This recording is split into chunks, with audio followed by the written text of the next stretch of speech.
한번 따라 하실까요? 감사와 자랑. 감사와 자랑. 자, 오늘부터 데살로니가 후서라고 하는 성경 강해를 시작합니다. 데살로니가라고 하는 교회에 보낸 편지인데 전서가 있고 후서가 있는데 전서와 후서의 간격은 다른 성경과 달리 아주 짧습니다.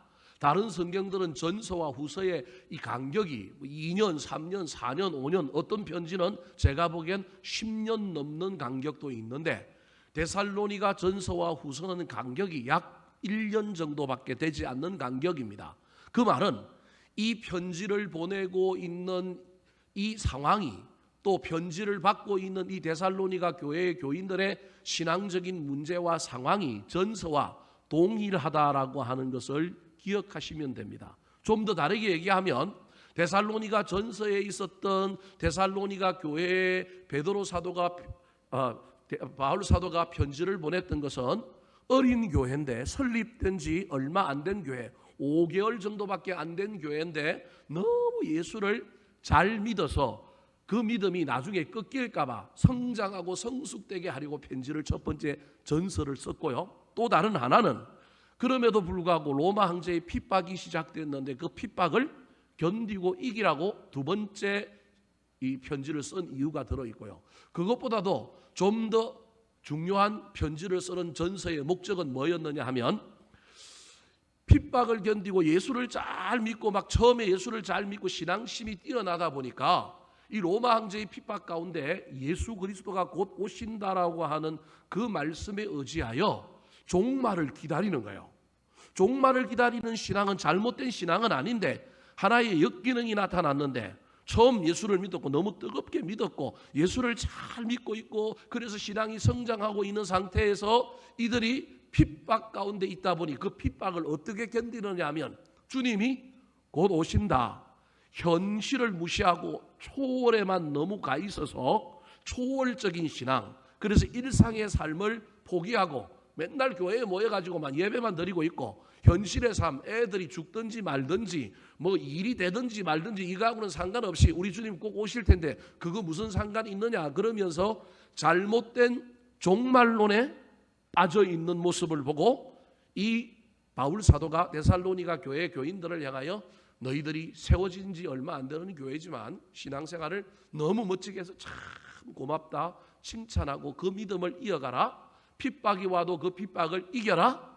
그러면서 잘못된 종말로는 경계해야 된다. 때와 시기는 나도 모른다. 아버지밖에 모른다. 우리가 때와 시기를 염두에 두고 어떤 때 올 거라고 생각하고 모든 일을 무시하면 안 되고 종말론적인 신앙을 가지고 언제 오시더라도 우리 주님 만날 준비하면서 현실의 삶에서 최선을 다하되 미래에 대한 종말에 대한 소망은 잃지 않으면서 간절한 마음을 가지고 현실과 조화를 이루는 삶을 살아야 된다라고 하는 편지를 보낸 거예요.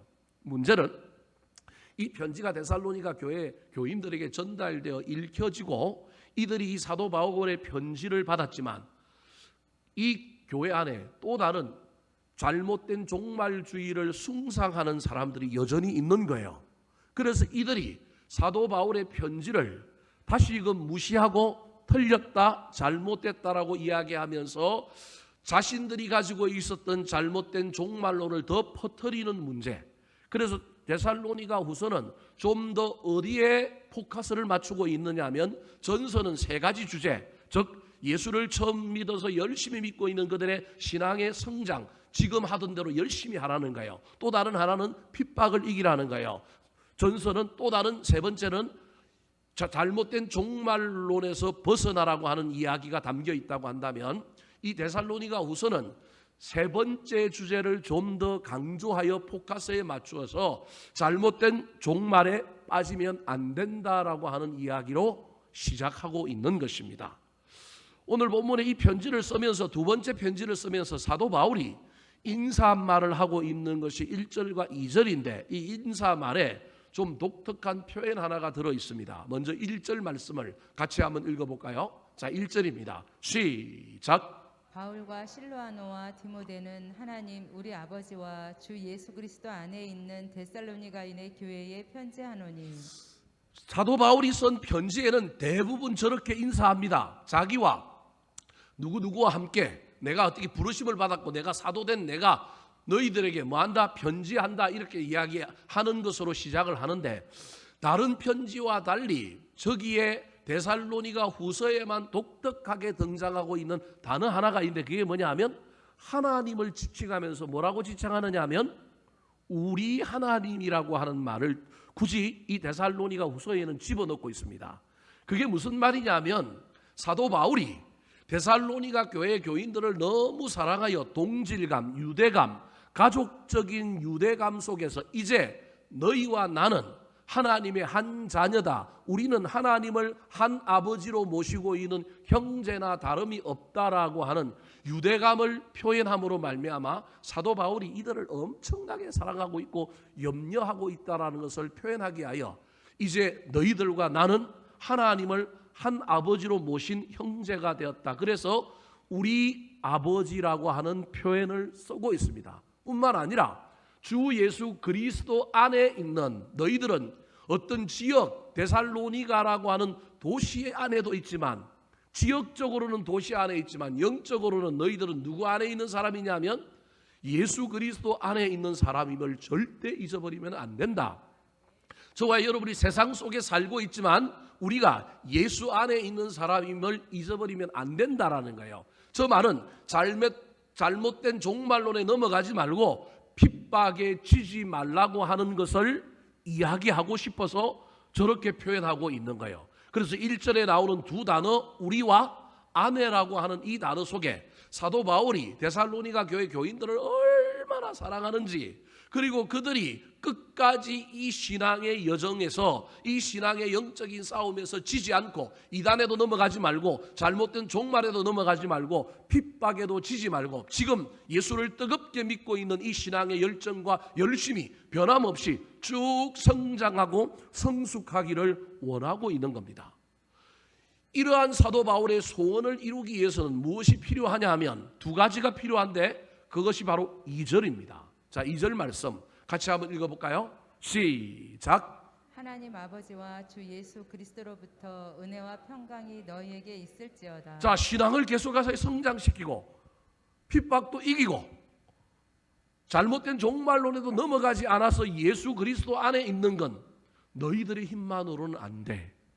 우리 그리스도인들은 반드시 내 힘과 내 능력으로 사는 사람이 아니라 우리의 우리됨과 우리의 신앙을 세워가는 그 모든 일에 반드시 뭐가 있어야 되느냐 하면 은혜와 평강이 있어야 된다는 거예요. 은혜만 있으면 될 것 같은데 아니라는 거예요. 저 평강은 비바람이 부는 와중에도 누리는 평강, 핍박이 있고 고난이 있는 가운데도 누리는 평강을 얘기하는 거예요. 그 평강이 은혜를 만들고 그 평강이 문제를 해결하게 만들고 그 평강이 이기게 만드는 거예요. 그래서 사도 바울의 모든 편지는 반드시 인사말이 뭘로 시작하느냐 하면 은혜와 평강으로 시작하는 거예요. 사랑하는 성도 여러분, 코로나19 상황 가운데 있지만 여러분의 삶에 하나님의 은혜와 평강이 넘쳐났으면 좋겠습니다. 은혜로 성장하고 은혜로 이기시기 바랍니다. 평강으로 말미암아 그 어떠한 상황 가운데서도 넘어지지 말고 자빠지지 말고 흔들리지 말았으면 좋겠습니다. 그런데 이 은혜와 평강에 사도 바울이 하나 더 보태고 있는 것이 있습니다. 은혜와 평강은 하늘로부터 오지만 하늘로부터 오는 하나님의 열심에 사도 바울이 이 데살로니가 교회 교인들의 신앙의 성장과 핍박의 이김과 그리고 종말론을 극복하는 이 이야기에 하나님의 열심인 은혜와 평강에 플러서 사람의 열심을 보태고 있는데, 그것이 바로 오늘 본문 3절과 4절에 나오는 사도 바울의 칭찬입니다. 칭찬이 사람을 더 멋지게 만듭니다. 격려가 사람을 더 기가 막히고 아름답게 만듭니다.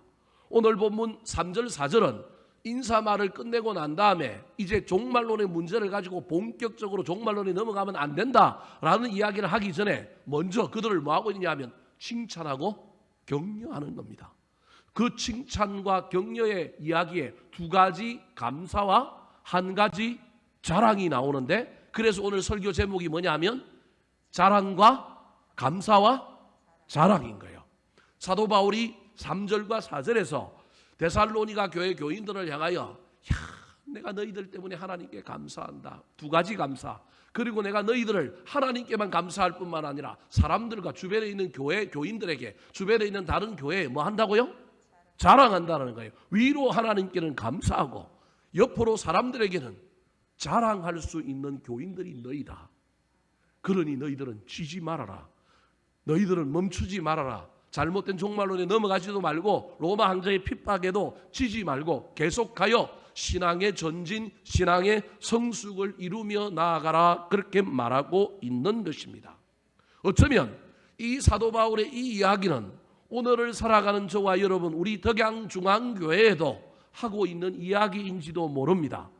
저와 여러분의 삶의 이 이야기를 통하여 우리에게도 감사할 거리가 어떤 거리가 있는가, 자랑할 것이 어떤 것이 있는가 살펴봤으면 좋겠습니다. 저와 여러분도 우리 덕양중앙교회도 하나님의 감사거리가 되고 하나님의 자랑거리가 되었으면 좋겠습니다. 자, 그렇다면 감사와 자랑거리가 되는 교회가 되고 성도들이 되기 위해서는 점검을 해봐야 할 것이 세 가지가 있는데 무엇을 점검해야 될까요? 첫 번째입니다. 따라 하시겠습니다. 믿음이 얼마나 성장하고 있는가? 믿음이 얼마나 성장하고 있는가? 저와 여러분이 감사거리가 되고 자랑거리가 되는 것의 가장 중요한 하두 내용은 지금 내 믿음이 어떤가, 과거의 내 믿음이 아니라 지금 내 믿음이 진보하고 있는가, 성장하고 있는가, 자라고 있는가를 점검해야 합니다. 믿음은 성장해야 합니다. 죽은 믿음은 성장하지 않고 산 믿음만이 성장합니다. 사도 바울이 데살로니가 교회 교인들에게 편지를 하면서 직접적인 문제, 잘못된 종말론과 싸워 이기게 하려고 하지만 그들에게 이기기 위하여 칭찬하고 격려하는데 그들의 신앙생활을 보니 그들에게 하나님 앞에 감사할 감사거리가 있는데 그것이 무엇이었냐면 믿음이 자라가고 있는 게 보이는 거예요. 1년 전에 보낼 때 하고 1년이 지났는데 지금 보니까 믿음이 또 뭐 했어요? 또 자란 거예요. 여러분, 아이들이 얼마나 자랍니까? 기가 막히게 자라잖아요. 어이구, 성혁이하고 하미가 주일날만 되면 지하에 있는데 옛날에는 둘이 얼마나 싸우고 막 얼마나 떠들어댔는지 몰라요. 주아는 또 얼마나 말갈량이가 돼가지고 막 얼마나 막 그 애들을 다 막 이끌고 다니고 막 그랬는지 몰라요. 근데 요즘은 지하에 내려가면요 좀 조용해요. 안 싸워요. 뿐만 아니라 키가 얼마나 컸는지 몰라요. 여러분 잘 모르겠지만 저는 딱 보면 아는데 키가 많이 컸어요. 하미가 엄청 어젓해졌어요. 생각보다 엄청 어젓해졌고 옛날에는 얼마나 때를 많이 썼는데 지금은 엄청나게 어젓해졌어요. 아이들이 자라는 게 금세 자라요. 이완희 집사님 딸이 이하얀이가 옛날에는 오동통했는데 지금은 얼굴이 어떻게 됐어요? 가름해갖고 날씬해져 버렸어요. 딴 아이가 싶었어요. 아이들이 얼마나 금세 자라는지 모릅니다. 조금 있어 보십시오. 우리 이제 같이 늙어갈 거라니까요. 인생이 그런 거예요. 아이들이 자라는 건 금세 자라는 게 보이는 거예요. 초신자들이 신앙이 성장하고 자라가는 건 금세 보이는데 죄송합니다. 오래된 닭들은 이게 자라는지 안 자라는지 안 보일 때가 얼마나 많은지 모릅니다. 그래서 저와 여러분은 반드시 우리의 신앙이 성장하고 있는지 자라가고 있는지 살펴봐야 합니다. 사도 바울은 데살로니가 교회 교인들이 신앙이 자라가고 있다는 것을 확인하고 난 다음에 하나님께 이것 때문에 감사한다고 고백하고 있습니다. 3절 말씀 같이 한번 읽어볼까요? 시작. 형제들아, 우리가 너희를 위하여 항상 하나님께 감사할지니 이것이 당연함은 너희의 믿음이 더욱 자라고 너희가 다 각기 서로 사랑함이 풍성함이니. 자, 너희를 위하여 항상 내가 하나님께 감사할 텐데 그 감사의 내용 중에 첫 번째가 뭐냐면 너희의 믿음이 더욱 뭐 한다고요? 자라가고 있는 믿음 때문에 감사하는 거예요. 여러분, 저 이야기 속에서 저와 여러분이 내 믿음은 지금 어떠한가? 내 믿음은 멈추어 있는 믿음인가? 뒤로 간 믿음인가?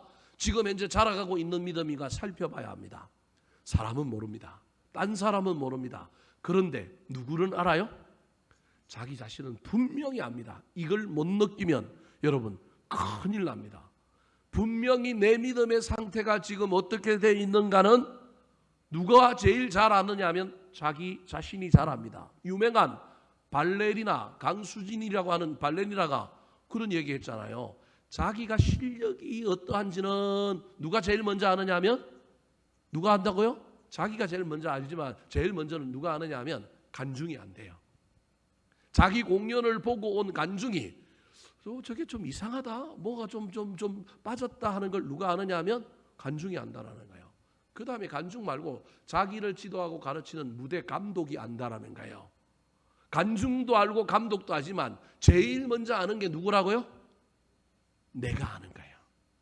내가 제일 먼저 알고 그 다음에 나의 이상한 지금 현재의 상태, 몸의 상태, 어떤 연습의 상태, 실력의 상태, 컨디션을 감독도 알고 그 다음에 누구도 안다고요? 간중도 안다는 겁니다. 여러분, 간중이 모를 수도 있습니다. 감독도 모를 수도 있습니다. 그런데 여러분, 분명히 누구는 아느냐면 나는 현재의 내 믿음과 내 신앙 상태를 압니다. 사랑하는 성도 여러분, 믿음이 자라가도록 애를 쓰시기 바랍니다. 점검하고 자라가고 있지 않고 멈춰 있거나 뒤로 가고 있다고 한다면 정신을 바짝 차려야 합니다. 그러면 믿음을 어떻게 자라가게 할까요? 히브리서 12장 2절에 보면 믿음의 주요 또 온전케 하시는 이인 누구를 바라보자? 예수를 바라보자, 그렇게 이야기하고 있습니다. 그때 믿음의 주인은 예수님인 거예요. 우리 믿음이지만 사실은 믿음을 믿음되게 하시는 분은 누구냐면 예수님인 거예요. 근데 그 믿음을 온전케 하시는 분도 누구라고요? 예수님이라는 거예요. 예수님을 바라보는 것. 여러분, 여기 바라보다라고 하는 이 이야기는 그냥 쳐다본다는 게 아니고 갈망하는 겁니다. 여러분, 내 컨디션이 내 마음대로 안 되는데 내가 내 컨디션을 올려보려고, 내 실력을 올려보려고 애를 씁니다. 애를 써도 안 될 때도 있습니다. 뭐가 모자란다는 걸 압니다. 그때 저와 여러분이 우리 믿음의 주요 온전케 하시는 주님을 바라보아야 합니다. 쳐다보라는 얘기가 아니라 갈망하고 하나님께, 하나님 내 믿음 좀 성장시켜 주세요. 말이 좀 이상합니까? 여러분, 믿음의 성장을 위하여 기도해야 된다니까요. 하나님, 내 믿음을 좀 온전케 해주세요. 내가 옛날보다 믿음이 약해졌습니다. 믿음이 뒤로 갑니다. 목사인 저도 목회하면서 하나님 앞에, 하나님 내가 열심을 잃어갑니다. 열정을 잃어갑니다. 목회의 야성을 잃어갑니다. 그래서 하나님 앞에 목소리도 더 크게 해주시고 제 안에 막 열정이 일어나게 해주십시오. 하나님 앞에 몸부림치며 기도합니다. 인간의 노력도 필요하지만 아까 은혜와 평강은 하나님이 주시는 거잖아요. 마찬가지로 내 믿음이 자라가게 하려면 나도 노력해야 하지만 나의 노력 앞에 저와 여러분이 믿음의 주요 온전케 하시는 예수를 바라보아야 합니다. 예수를 갈망해야 합니다. 예수님 앞에 우리의 믿음을 좀 크게 해달라고, 성장시켜달라고, 성숙시켜달라고, 주님 내가 열심히 하겠으니 내 나름대로 열심히 실력을 쌓으려고 노력을 해볼 테니 주여 열매 맺게 해주십시오라고 기도해야 합니다. 또 다르게 저와 여러분이 믿음이 자라가기 위해서는 믿음은 어디에서 나요? 들음에서 납니다. 믿음은 말씀을 듣는 것입니다. 그래서 이미 데살로니가 전서에서 너희들의 믿음이 이렇게 성장하고 믿음의 역사가 있는 것은 너희들이 뭘 들었느냐 하면 말씀을 들었다라고 표현하고 있습니다. 말씀을 들었다는 건 귀로 듣기도 하지만 마음으로 듣는 것입니다. 말씀을 들었다라고 하는 이야기 속에 순종이 있는 것입니다. 사랑하는 성도 여러분, 말씀대로 살려고 애를 쓰시고 순종하는 가운데 우리 주님께 기도하여 내가 인간의 열심으로 말씀에 순종하여 나아가려고 하니 주님 오셔서 내 믿음을 성장시키고 성숙시켜 주셔서 뒤로 가는 믿음이 아니라 자라가는 믿음 되게 해 주십시오. 그래서 내 믿음 때문에 하나님께서 멋진 일이다. 내 믿음 때문에 주변에 있는 많은 사람들이 하나님 앞에 감사하게 되는 놀라운 역사가 일어나게 되기를 우리 구주 예수 그리스도의 이름으로 축원합니다. 두 번째, 저와 여러분이 감사와 자랑거리가 되기 위해서는 무엇을 점검해야 될까요?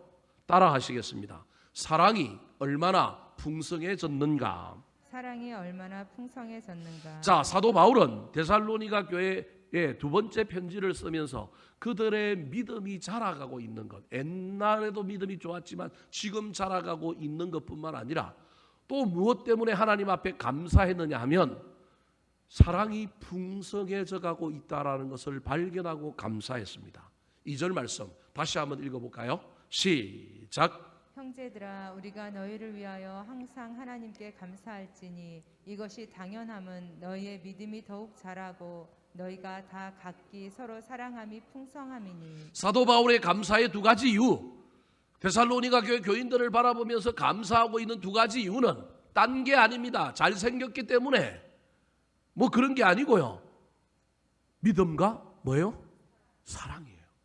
근데 그냥 믿음이 아니라 그 믿음이 역동적이어서 그 믿음은 자라가고 있고요. 사랑은 어떻게 져가고 있어요? 풍성해져 가고 있는 거예요. 그런데 몇몇 사람만 풍성한 것이 아니라 저기 뭐라고 얘기하고 있어요? 너희가 다 각기 서로 사랑함인 풍성함이니라고 표현하고 있는 것입니다. 사랑하는 성도 여러분, 우리 덕양중앙교회가 여러분의 가정에 사랑이 풍성해졌으면 좋겠습니다. 서로 다 각기 사랑의 놀라운 역사가 나타났으면 좋겠습니다. 사랑이 식어질 때 교회 안에 어떤 프로그램이 만들어져도 어떤 일이 일어나도 역사는 일어나지 않습니다. 가정 안에 사랑이 있으면 그 사랑 때문에 놀라운 일들이 일어납니다. 부모의 사랑을 받아본 자녀가 나중에 사랑하게 되는 겁니다. 사랑이 넘쳐나는 가정을 만드시고 우리 교회 또한 사랑이 넘쳐났으면 좋겠습니다. 저와 여러분의 삶 속에 나에게 믿음뿐만 아니라 이 믿음이 나타나는 사랑이 얼마나 많은지를 잘 살펴봤으면 좋겠습니다. 그러면 사랑이 있는지 없는지 어떻게 알까요? 고린도전서 13장을 열심히 읽어보시기 바랍니다. 사랑은 언제나 오래 참고 그렇게 시작하잖아요. 에릭 프롬이라고 하는 독일의 철학자가 이 고린도전서 13장을 요약하면서 사랑의 5가지 또 다른 차원, 또 다른 언어라고 하는 것을 이야기하고 있는데 그게 뭐냐면 첫 번째가 관심, 두 번째가 책임, 세 번째가 존경, 네 번째가 이해와 인내, 다섯 번째가 주는 것이라고 이야기했습니다. 이게 책 하나에 나오는 내용을 제가 여러분에게 요약했습니다. 고린도전서 13장에 나오는 여러분 15가지의 덕목이 하지 말아야 될 것, 해야 될 것 막 이렇게 7가지씩 막 나오고요. 참는다라고 하는 말이 앞과 뒤에 이렇게 다 감싸주고 있는 그 사랑장에 대한 내용을 정리를 하면서 이분이 뭐라고 얘기했느냐 하면 이렇게 하면 참 좋아서 시적으로는 이해가 되는데 머리로는 이해가 안 되니 내가 그것을 5가지로 요약해 줄게. 사랑은 관심을 기울이는 것, 사랑은 책임을 지는 것, 사랑은 존경하는 것, 사랑은 이해하고 인내하고 참는 것, 사랑은 주는 것이다. 그렇게 정리를 했습니다. 사람마다 다 다를 수 있습니다. 사랑이라고 하는 추상적인 용어를 여러분 할 수만 있다면 가능하면 나만의 구체적인 용어로 바꾸시기 바랍니다. 비가 오기 때문에 그러는 거예요 지금. 내일부터 비 온다고 그랬는데 오늘 저녁부터 이제 비가 오는 거예요. 비가 오니까 막 지금 소리가 나니까 다 쳐다보는 거죠. 여러분 나만의 사랑이라고 하는 개념을 가지고 있어야 됩니다. 다 가질 수는 없더라도 저와 여러분의 삶 속에 나는 사랑하면 나는 어떤 사랑의 전문가다, 나는 어떤 사랑의 전공자다라고 하는 개념을 가지고 그 사랑이 나에게서 줄어들고 있는가, 늘어나고 있는가, 사라졌는가를 살펴봐야 합니다. 주는 것에 익숙한 사람은 내가 지금 주고 있는가 아니면 주지 않고 있는가, 내가 들어주는 것에 익숙하고 이해하고 공감하는 데 익숙했던 사람, 내가 참는 데 익숙했던 사람인데 지금은 내가 참지 못하고 성질을 내고 있는가, 그러면 내 안에 사랑이 풍성한 것이 아니라 사랑이 메말라가고 있는 것입니다. 사랑은 허다한 허물을 덮는다고 했습니다. 사랑하는 성도 여러분, 우리는 사랑의 반사체입니다. 우리 자체에 사랑이 없습니다. 받아야만이 우리도 사랑을 전할 수 있고 사랑을 비출 수 있는 존재입니다. 받아야 합니다. 부모가 받아야만이 자식에게, 남편에게, 아내에게, 주변에 있는 사람들에게 줄 수 있는 겁니다. 그래서 여러분 하나님의 사랑이 우리 안에 넘쳐야 합니다. 하나님이 나를 사랑하시는구나, 하나님의 은혜와 사랑이 내 안에 넘쳐야만이 그 사랑이 흘러 넘치는 거예요. 예배를 드리고 찬양을 하고 저와 여러분이 어떤 공동체 안에 모든 활동을 하는 것 참 중요합니다. 그런데 그 활동이 궁극적으로 어디에 이어져야 되느냐 하면, 그 활동의 궁극적인 목적은 뭐냐 하면, 하나님의 사랑이 내 안에서 뭐해지느냐 하면 풍성해지는 겁니다. 그때 저와 여러분이 이 사랑을 흘러 보낼 수 있는 것입니다. 사랑하는 성도 여러분, 저와 여러분의 삶에 하나님의 사랑이 느껴졌으면 좋겠습니다. 자식은 철이 들고, 자식은 부모에 대한 존경심을 가질 때 부모님이 나에게 어떤 일을 했는지를 깨달을 때 느끼는 겁니다. 오늘도 제 아내하고 이야기를 하면서 큰놈이 요즘 집에서 뭘 하고 있느냐 하면 온라인 수업을 듣고 있는 거예요. 온라인 수업을 듣고 있으니 그 방에 갇혀가지고 문을 닫고 있으니 얼마나 답답해요. 남자 냄새가 그 방에서 풀풀풀 나지 않겠어요? 그러니까 할 수만 있다면 온라인 수업을 듣고 있는 중에 우리 부부는 어떻게 해주려고 그러냐면, 할 수만 있다면 뭐 해주려고 그래요? 피해 주려고 애를 쓰는 거예요. 피해 주려고. 그러면서 우리가 하는 말이, 야, 우리가 지금 이렇게 고생스럽게 눈만 뜨면 밥 차려주고, 밥 차려줄 때만 되면 들어가서 밥 차려주고, 밥만 차려주고 나면 맨날 도망 나오듯이 피난 나오듯이 이렇게 나와 있는데 저놈이 알까? 이게 우리 부부의 요즘 질문입니다. 알까? 저는 알 거라고 생각합니다. 지금은 모르겠지만 처음에 이렇게 생각해요. 우리 엄마 아버지 또 나가네? 그렇게 이해하겠지만 나중에 나에게 자유하라고 문 열어놓고 거실도 왔다 갔다 하고 내 마음대로 막 TV도 한번 틀어보고 막 그러라고 나한테 자유를 주기 위하여 저분들이 나가는구나. 할 수만 있다면 저녁 늦게 들어가려고 애를 쓰고, 할 수만 있다면 밥 때를 제하고는 나오려고 애를 쓰고, 집에 가서도 뭘 안 틀려고 애를 써요? 제가 텔레비를 얼마나 좋아하는 사람인데요. 제가 대학에서 전공을 신문방송학과를 전공한 사람이잖아요. 그래서 저는 텔레비를 엄청 좋아합니다. 성경 다음으로 좋아할 정도로 TV를 좋아합니다. 그런데 요즘은 아들이 온라인 수업을 하니까 집에서 텔레비를 안 틀려고 얼마나 애를 쓰는지 모릅니다. 이걸 알까? 모를까? 우리 부부가 그렇게 얘기하지만 저는 알 거라고 생각합니다. 알아질 때, 느껴질 때 아는 거예요. 엄마 아빠가 나를 위하여 어떻게 해줄까? 엊그제는 쟤한테 저를 계속 찾으면서 저한테 빙빙빙빙 도는 거예요. 왜 빙빙빙 돌았을까요? 아빠 차가 한번 필요한 거예요. 제 차가 한번 필요한 거예요. 한번 쓰고 싶은데 빙빙빙 도는 거예요. 말은 못하고. 우리 집 사람이 눈치를 까고 저한테 힌트를 줬습니다. 근데 그걸 갖고 나고 사고를 치면 어떻게 해요? 골치가 아프잖아요. 그래서 어떻게 해야 될까? 말아야 될까? 그러면서 하나님의 사랑이 느껴지니, 그래 네가 사고 치면 내가 다 책임져 줄게. 내가 다 알아서 할게.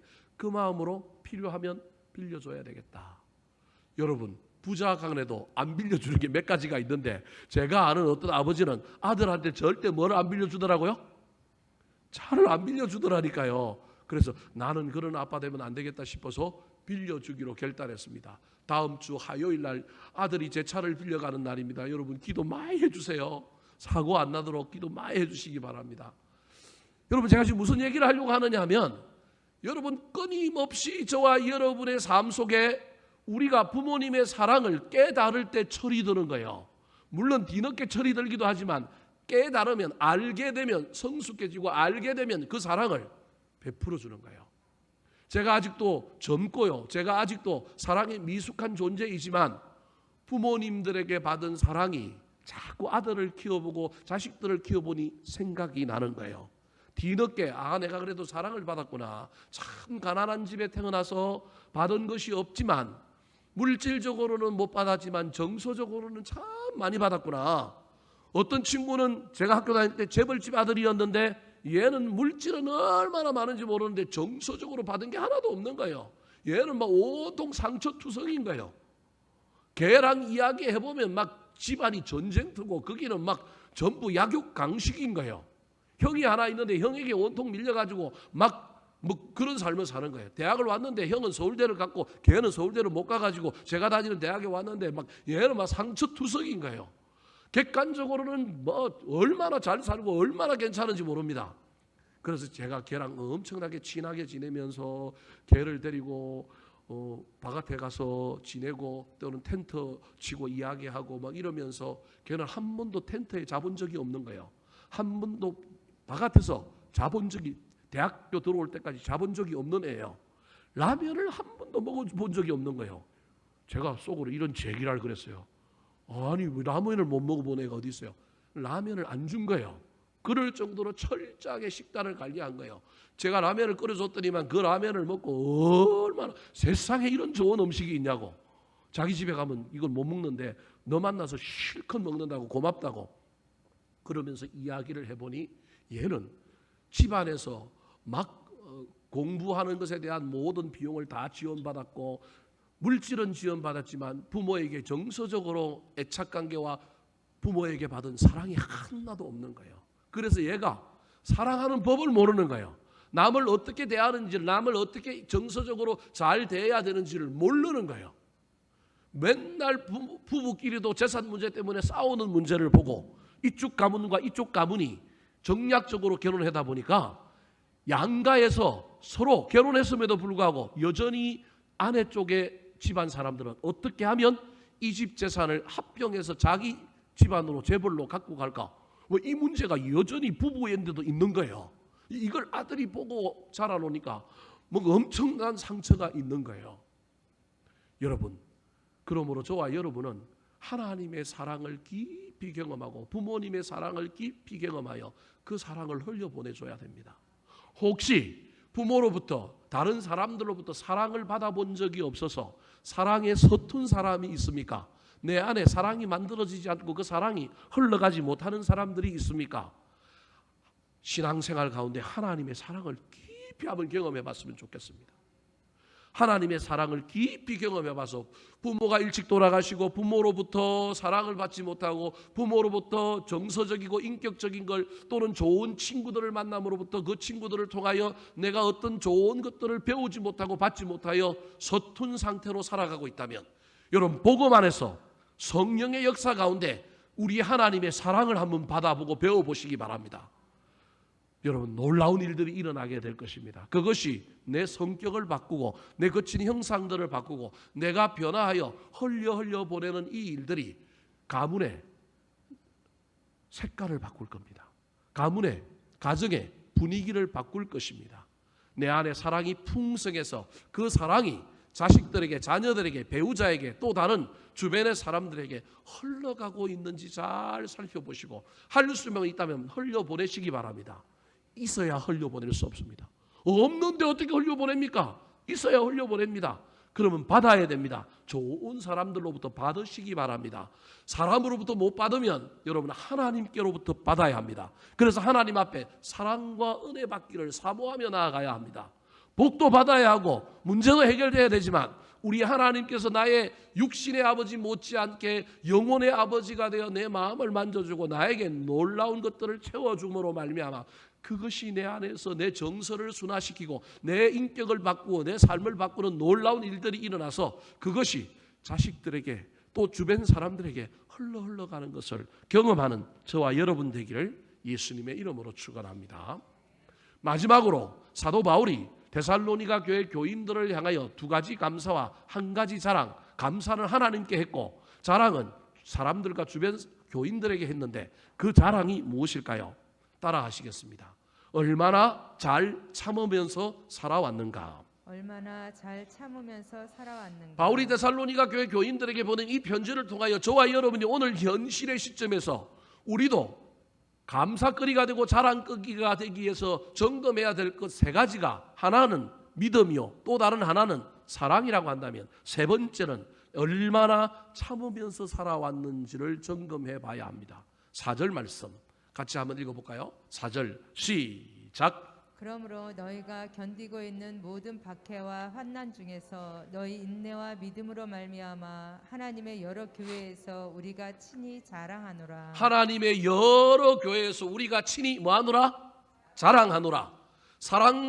믿음과 사랑은 하나님 앞에 드린 감사라고 한다면 이 데살로니가 교인들이 박해가 있으므로 있음에도 불구하고 환난 중에서도 인내와 믿음으로 그것을 잘 견디고 참아온 것을 다른 교회들에게 사도 바울이 지금 뭐 하고 있느냐 하면 자랑하고 있는 거예요. 여러분, 저와 여러분이 어려움이 없다면 얼마나 좋겠습니까?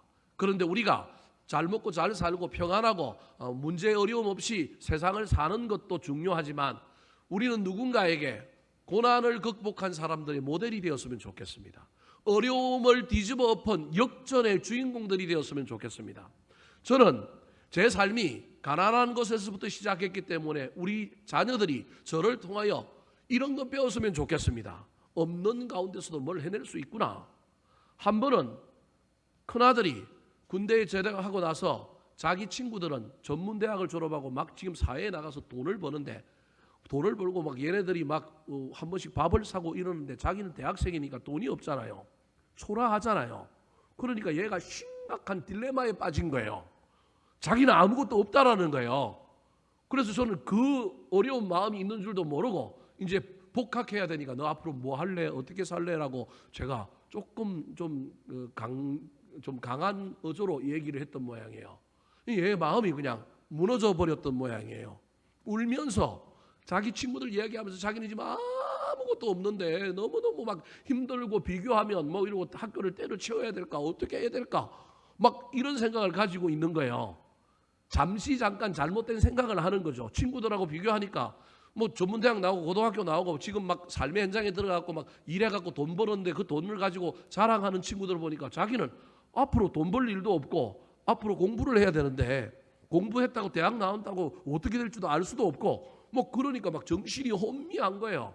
그래서 막 자기 신세 한탄을 하면서 절망과 낙심에 빠져 있는 모습을 보면서 제가 여러 가지 이야기를 하는 가운데 아들한테 했던 얘기가 있는데 그 얘기가 우리 아들이 아직도 가슴속에 있는지 없는지는 모르겠어요.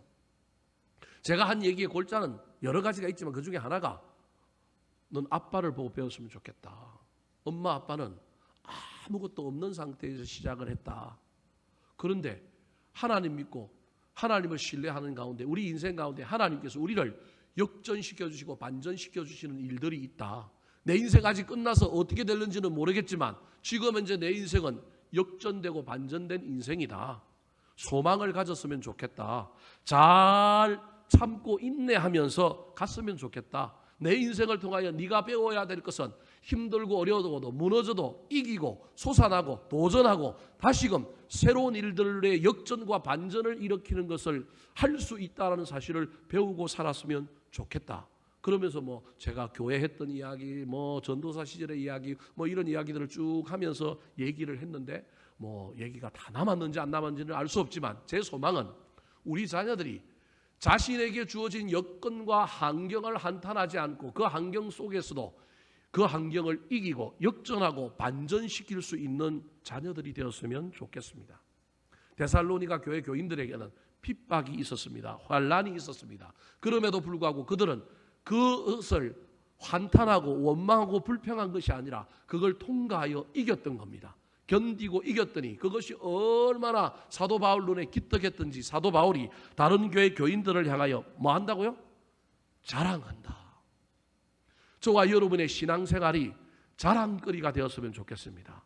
저 사람은, 저 인생은, 저 집사님은, 저 권사님은 저러저러하다. 여러분, 비교는 딴 사람과 하는 것이 아닙니다. 과거에 나와 하는 겁니다. 옛날에 나와 하는 겁니다. 우리 하나님도 철저하게 저와 여러분을 다른 사람과 비교하지 않을 것입니다. 과거의 내 모습과 현재의 나를 비교하는 가운데 내가 얼마나 어려운 가운데서도 견디고 이기고 참고 왔느냐를 보실 것입니다. 여러분 삶 속에 어려움이 있습니까? 잘 참고 인내하셔서 옛날의 나보다 지금 내가 훨씬 더 아름답고 멋진 모습으로 주님 앞에 서 있으시기 바랍니다. 그때 우리 주님께서 우리를 향하여 야, 너 멋지다. 너 자랑스럽다. 이렇게 말할 수 있었으면 좋겠습니다. 우리가 다른 사람들보다 많이 가져서 우리가 다른 사람들보다 더 출세해서 자랑스러운 것이 아니라 우리 주님의 평가 기준은 과거의 너와 어려울 때 너와 힘들었을 때 그때 네 모습과 지금 현재 그 어려움 속에서도 네가 어떠한 삶을 유지하고 있고 어떠한 모습으로 서 있는지가 우리 하나님의 평가 기준이 될 것입니다. 다른 사람과 제발 비교하지 말고 현재의 나와 과거의 나를 바라보는 가운데 미래의 나를 살펴보시고 세워두시고 소망을 가지시기 바랍니다. 인내의 가장 핵심은 소망입니다. 그래서 사실은 오늘 본문의 이야기는 베드로 사도가 무엇에 대한 이야기를 하고 있느냐 하면 믿음, 사랑, 소망에 대한 이야기를 하고 있는 겁니다. 잘 참았다, 잘 참았기 때문에 자랑스럽다라고 이야기하는 것은 네가 참을 수 있었던 것은 네가 다른 사람과 비교하지 않고 과거의 너와 현재의 네의 모습을 비교하는 가운데 과거보다 현재가 더 멋지게 되려고 애를 썼을 뿐만 아니라 미래에 하나님께서 너를 어떻게 만들어 주실 것을 네가 믿고 바라보고 달려갔기 때문이다라고. 그래서 미래가 아직 이루어지지 않았지만 사도 바울이 자랑스럽다고 얘기하는 겁니다. 참는 자는 단순히 억지로 참는 것이 아니라 참는 자는 왜 참느냐 하면 미래가 있기 때문에 참는 겁니다. 지금 어떤 상사가 어떤 이상한 사람이 내 인격을 모독하고 나를 그렇게 해도 저거 한번 들이받고 싸우고 이겼으면 좋겠지만 세상이 들어와서 먹고 사는 문제 때문에 참는 것이 아니라 그것을 참는 일들을 통하여 우리 하나님께서 나의 삶에 어떠한 일을 해 주실 것이라고 하는 믿음이 있다고 한다면 인격적인 모독의 관점이나 약자를 저렇게 대하네라고 하는 그런 어떤 성질의 관점으로 대하는 것이 아니라 믿음의 관점으로 하나님께서 나를 테스트하는구나, 하나님께서 나를 살펴보는구나, 내가 이걸 잘 참으면 미래에 하나님께서 어떻게 나를 만들어 주실 것이다 라고 하는 소망을 가진 사람은 참을 수가 있는 것입니다. 약자의 참음이 아니라 여러분 미래를 소망하는 더 큰 풍성한 자의 참음이 저와 여러분이 있었으면 좋겠습니다. 세상은 비굴하게 참으라고 얘기합니다. 여러분 우리 예수님은 십자가를 참으셨는데 그건 힘이 없어서 비굴해서 참으신 것이 아니라 세상이 말하는 그냥 어쩔 수 없이 먹고 사는 문제 때문에 단순히 위기를 모면하기 위하여 참은 것이 아니라 부활이라고 하는 온 세상에 온 인류를 구원하는 그 놀라운 영광을 바라보는 참음이기 때문에 세상이 말하는 참음이 아닙니다. 흔히 교회에서 목사님들이 인내에 대한 이야기를 할 때 저와 여러분들이 그 인내를 저 성질 더러운 놈, 저놈한테 그냥 참아야지, 이런 세상의 논리의 참음을 이야기하는 것이 아닙니다. 여러분 그 참음을 넘어서서 우리가 영광의 참음, 소망의 참음으로 나아갈 수 있었으면 좋겠습니다. 어떠한 사건들을 바라볼 때 단순히 감정의 영역, 자존심의 영역에서 참는 것, 인생에 먹고 사는 문제에서 참는 것을 넘어서서 이 일 이후에 하나님께서 나를 어떻게 영광스럽게 만들어 주실 것인가, 예수 그리스도가 십자가를 부끄러워하지 않고 참으셨던 것이 힘이 없어서 참으신 것이 아니라 그 일을 통하여 먼 훗날 무슨 일을 할 것인가를 염두에 두고 참으셨던 그 소망, 그 놀라운 부활의 소망이 저와 여러분에게도 넘쳐서 때로는 인격적인 모독 앞에서도 때로는 비굴해 보이는 상황 가운데서도 잘 참음으로 말미암아 주님께서 높여주시고 주님께서 아름답게 해주시는 놀라운 일들을 경험하게 되기를 우리 구주 예수 그리스도의 이름으로 축원합니다. 한번 따라 하실까요? 감사와 자랑이 되기 위해 감사와 자랑이 되기 위해 믿음이 얼마나 성장하고 있는가, 믿음이 얼마나 성장하고 있는가, 사랑이 얼마나 풍성해졌는가, 사랑이 얼마나 풍성해졌는가, 얼마나 잘 참으면서 살아왔는가. 얼마나 잘 참으면서 살아왔는가.